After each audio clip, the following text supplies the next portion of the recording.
Assalamualaikum warahmatullahi wabarakatuh. Pada pertemuan kali ini kita akan belajar bersama tentang tunjangan hari raya. Baik, materi tentang tunjangan hari raya teman-teman bisa mempelajari di Undang-Undang Nomor 13 Tahun 2003 tentang Ketenagakerjaan, kemudian Peraturan Pemerintah Nomor 78 Tahun 2015 tentang pengupahan, dan di Peraturan Menteri Ketenagakerjaan Republik Indonesia Nomor 6 Tahun 2016 tentang tunjangan hari raya keagamaan bagi pekerja atau buruh di perusahaan. Lebih lanjut, teman-teman, pada pertemuan ini saya akan menjabarkan inti dari tunjangan hari raya. Jadi kalau kita lihat dari kata tunjangan hari raya tersebut, sebenarnya tunjangan hari raya itu mengacu pada hari raya apa. Maka di sini kita sama-sama ketahui tidak hanya ada satu agama di Indonesia, melainkan lebih dari itu. Oleh karena itu, yang dimaksud hari raya pada sebuah kata tunjangan hari raya ialah tunjangan hari raya keagamaan, yaitu merupakan pendapatan non-upah yang wajib dibayarkan oleh pengusaha kepada pekerja atau buruh atau keluarganya menjelang hari raya keagamaan. Nah, hari raya keagamaan ini tidak hanya satu agama, tadi saya katakan, melainkan seluruh agama di Indonesia, seperti itu.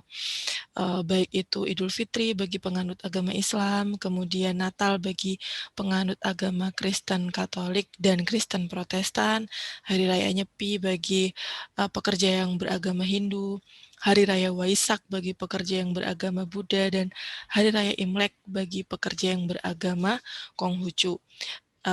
Pengaturan ini teman-teman bisa cek di Permenaker RI nomor 6 tahun 2016. Kemudian kita akan berbicara terkait dengan besarannya.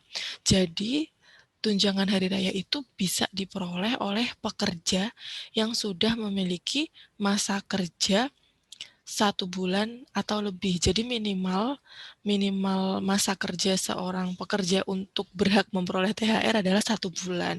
Nah, manakala dia sudah memiliki masa kerja tersebut, maka dia berhak untuk memperoleh tunjangan hari raya. Dan besarannya tentu berbeda antara pekerja yang sudah memiliki masa kerja 12 bulan atau lebih berturut-turut dengan yang masih di bawah 12 bulan. Kita bisa baca di slide berikut. Yang pertama, pengaturan tentang besaran tunjangan hari raya, yaitu bagi pekerja atau buruh yang mempunyai masa kerja 12 bulan secara terus-menerus atau lebih, maka besaran tunjangan hari rayanya ialah sebesar 1 bulan upah. Kemudian yang kedua, pekerja atau buruh yang mempunyai masa kerja 1 bulan secara terus-menerus, tetapi kurang dari 12 bulan, maka besarannya diberikan secara proporsional sesuai dengan masa kerja dengan perhitungan. Jadi ada formula atau ada rumusnya, yaitu THR sama dengan masa kerja per 12 dikali 1 bulan upah. Lebih lanjut nanti kita akan pelajari sama-sama dengan contoh soal di akhir materi tentang THR ini. Kemudian kita akan mempelajari makna 1 bulan upah. Makna 1 bulan upah sebagaimana dimaksud dalam pemberian atau perhitungan atau formulasi dalam perhitungan tunjangan hari raya, kita ketahui 1 bulan upah yang dimaksud, yang pertama upah tanpa tunjangan yang merupakan clean wage. Jadi di sini adalah kebijakan dari perusahaan yang dapat diatur dalam sebuah perjanjian kerja atau peraturan perusahaan atau perjanjian kerja bersama, atau upah pokok termasuk tunjangan tetap. Jadi ini tergantung pada kebijakan perusahaan tempat pekerja itu bekerja. Kemudian bagaimana perolehan tunjangan hari raya bagi buruh harian lepas? Maka di sini kita ketahui bahwasanya pekerja atau buruh yang mempunyai masa kerja 12 bulan atau lebih upah 1 bulan dihitung berdasarkan rata-rata upah yang diterima dalam 12 bulan terakhir sebelum Hari Raya Keagamaan. Kemudian, ketentuan kedua, pekerja atau buruh yang mempunyai masa kerja kurang dari 12 bulan, upah 1 bulan dihitung berdasarkan rata-rata upah yang diterima tiap bulan selama masa kerja. Jadi, untuk buruh harian lepas pun berhak memperoleh tunjangan hari raya. Kemudian,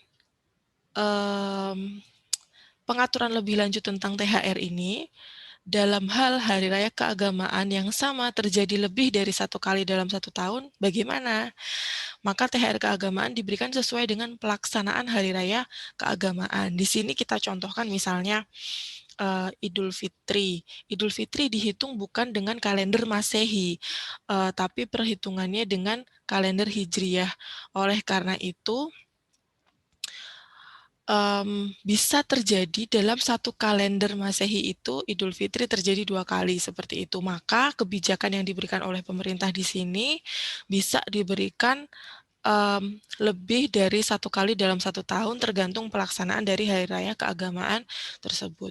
Kemudian tunjangan hari raya keagamaan dibayarkan sesuai dengan hari raya keagamaan masing-masing pekerja atau buruh, kecuali ditentukan lain dengan kesepakatan pengusaha dan pekerja yang dituangkan dalam perjanjian kerja, peraturan perusahaan, atau perjanjian kerja bersama.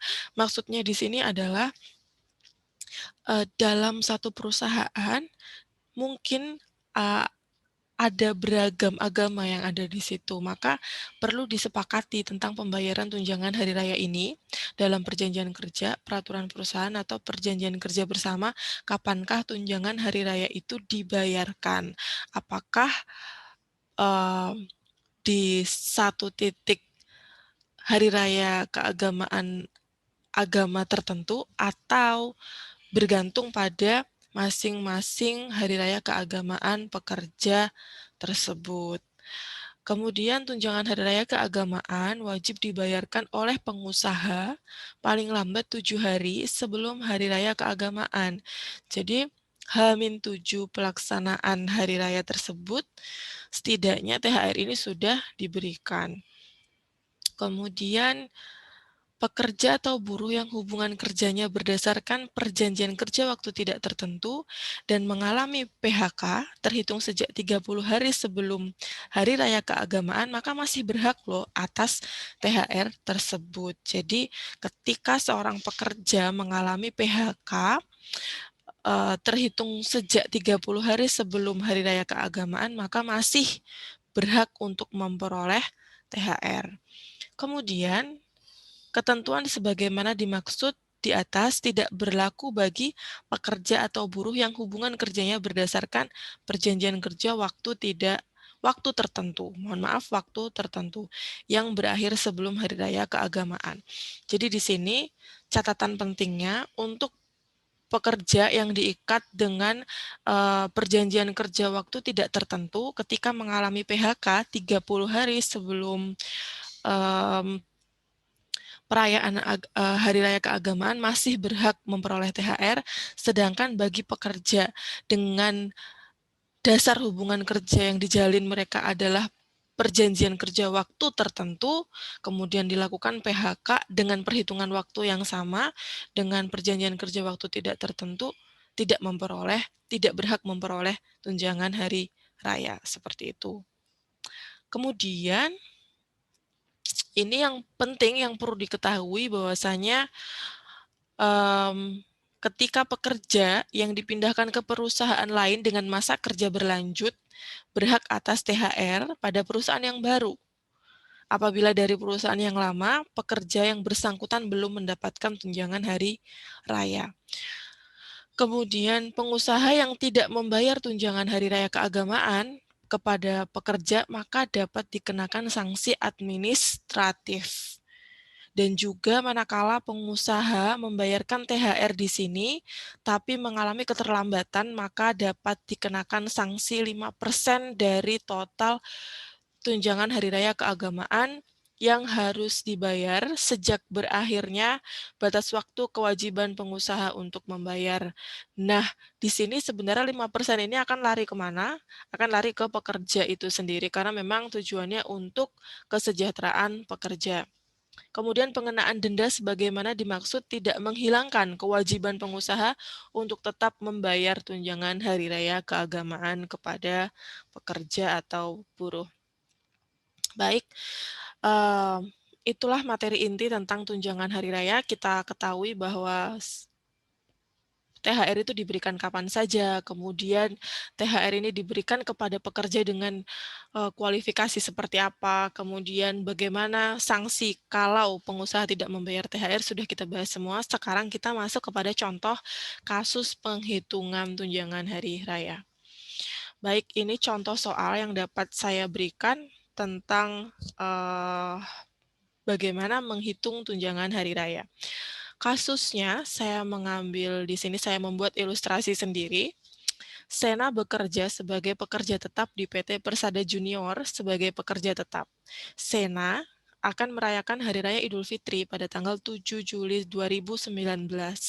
Tanggal mulai terhitung, TMT bekerja Sena ialah 7 Oktober 2018. Upah pokok yang diterima Sena setiap bulan ialah senilai 7 juta rupiah. Sena telah memiliki istri dan 2 orang anak. Oleh karena itu, ia berhak memperoleh tunjangan keluarga sebesar Rp800.000 setiap bulannya. Bersamaan dengan pembayaran upah pokok, Sena juga memperoleh tunjangan makan sebesar Rp700.000 dan tunjangan transportasi sebesar Rp1.500.000. Jika Sena telah memiliki masa kerja minimal 12 bulan berturut-turut, kedepannya akan diberikan tunjangan perumahan yang dibayarkan setiap tahunnya sebesar 12 juta rupiah. Pertanyaannya, hitunglah besaran tunjangan hari raya yang berhak diterima oleh Sena yang akan dibayarkan oleh PT Persada Junior pada Idul Fitri 2019. Baik, kita mulai menghitung. Seperti penyelesaian perhitungan matematika pada umumnya, kita harus mengetahui terlebih dahulu komponen-komponen yang akan kita hitung, baik dari segi waktu, kemudian upah, dan berbagai macam tunjangan yang diterima Sena. Ketika pertanyaan seputar dengan berapa besar tunjangan hari raya, maka pasti berkaitan dengan rumus atau formula perhitungan tunjangan hari raya, yaitu kita lihat di poin dijawab, THR sama dengan masa kerja per 12 kali 1 bulan upah. Oleh karena itu, pertama yang harus kita ketahui terlebih dahulu, berapa masa kerja Sena pada kasus tersebut. Kita cek di poin diketahui, mulai bekerja 7 Oktober 2018, kemudian hari raya di 7 Juli 2019. Maka kita akan menghitung November, Desember, Januari, Februari, Maret, April, Mei, Juni, Juli. Ada 9 bulan. Saya rasa untuk menghitung bulan ini sudah bukan permasalahan. Kenapa saya menghitung start dari November? Karena dari kita menghitung bulan pertama dari Oktober ke 7 Oktober ke 7 November. November, Desember, Januari, Februari, Maret, April, Mei, Juni, Juli. Jadi ada 9 bulan. Oleh karena itu, masa kerja bisa kita tuliskan 9/12. Kemudian, bagaimana untuk menghitung 1 bulan upah ini? Perusahaan Sena sama seperti perusahaan pada umumnya, seperti itu, memasukkan upah, definisi upah ini, yaitu upah pokok plus tunjangan tetap, begitu ya. Jadi bukan upah di sini bukan clean wage, tapi upah pokok plus tunjangan tetap. Oleh karena itu kita harus mengingat lagi bahwasanya upah pokok itu seperti apa, tunjangan tetap itu seperti apa.